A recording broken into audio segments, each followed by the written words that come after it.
Bonjour les élèves. Aujourd'hui, on va faire un rappel sur le chapitre 21, les nombres décimaux. Qu'est-ce que ça veut dire un nombre décimal?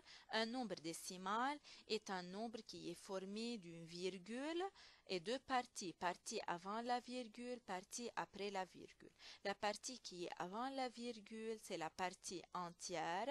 Elle est formée des unités, dizaines, centaines, classe des unités, classe des mille, etc. Et la partie qui est après la virgule, c'est la partie décimale. Elle est formée des dixièmes, centièmes et millièmes. Le dixième, c'est-à-dire c'est le chiffre, le premier chiffre après la virgule, et le centième, c'est-à-dire deuxième chiffre après la virgule, et millième, troisième chiffre après la virgule. Comment on peut lire ce nombre? 10 358 unités et 271. Le 1, c'est le chiffre de millième, alors j'écris après 11 millième. Inversement, si on a 42 unités et 6 centièmes, unité et, c'est-à-dire il faut écrire une virgule.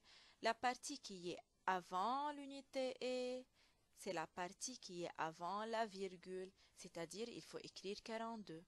La partie qui est après unité et, c'est la partie décimale. Alors, après la virgule, 6 centièmes, c'est-à-dire 6 se trouve le deuxième chiffre après la virgule, alors le dixième est 0. Comment on peut transformer un nombre décimal sous forme d'une fraction décimale? Par exemple, si on a 78 unités et 3 dixièmes, tout d'abord il faut cacher la virgule, écrire le nombre comme il est sans la virgule dans le numérateur. Je regarde combien de chiffres après la virgule, un seul chiffre, alors j'écris dans le dénominateur 10. De la même façon, 54 unités et 89, cachez la virgule, écrivez le nombre dans le numérateur, puis comptez combien de chiffres après la virgule, 2, alors j'écris 100 dans le dénominateur. Inversement, si on a 7009 millièmes, alors il faut écrire tout d'abord le numérateur comme il est, puis regardez combien de zéros dans le 1000, 3.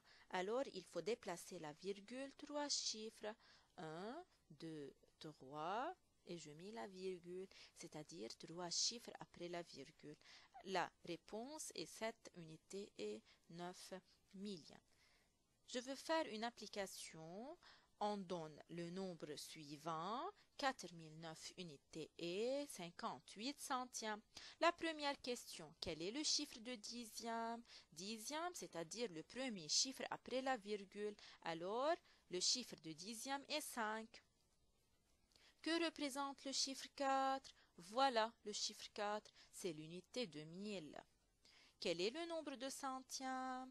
Le chiffre de centième est 8, mais la question est le nombre. Qu'est-ce que ça veut dire le nombre? C'est-à-dire, il faut écrire 8 et tout ce qui est avant, mais sans la virgule. Alors, la réponse est 400 958. Écris le nombre donné sous la forme d'un entier et une fraction décimale. Un entier, c'est-à-dire la partie entière. La partie entière est 4009. J'écris 4009. Et c'est-à-dire plus. Une fraction décimale, c'est-à-dire la partie décimale. La partie décimale, elle est formée de deux chiffres, c'est-à-dire sur 100. Alors j'écris 58 sur 100. Transforme le nombre donné en une fraction décimale. On a déjà dit qu'il faut cacher la virgule, écrivez le nombre comme il est dans le numérateur et comptez combien de chiffres après la virgule, 2, alors sur 100. Arrondis le nombre donné au dixième. Qu'est-ce que ça veut dire arrondir? Il faut se rappeler les deux listes. Liste reste le même, 0, 1, 2, 3 et 4. Liste plus 1, 5, 6, 7, 8, 9. Arrondi au dixième, c'est-à-dire il faut entourer 5. C'est le chiffre de dixième.